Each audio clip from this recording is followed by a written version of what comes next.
जय गुरु। उपस्थित समस्त को मोर रानंदित जय गुरु। वंदे पुरुषोत्तम परम प्रेममय परम दयाल श्री श्री ठाकुर श्री चरण रे मोर कोटि कोटि प्रणाम।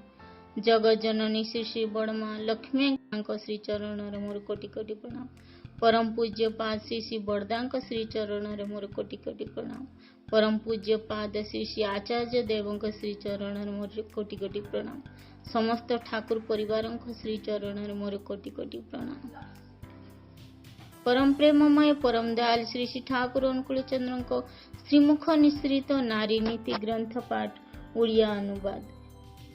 वैशिष्ठ्य उल्लंघनी शिक्षा। वैशिष्ठ्य को उल्लंघन करी शिक्षार अवतारणा करिबा आउ जीवन को नपुंसक करिदेबा एका कथा। स्वस्ति स्वस्ति स्वस्ति। वाणी संख्या 17। जय गुरु।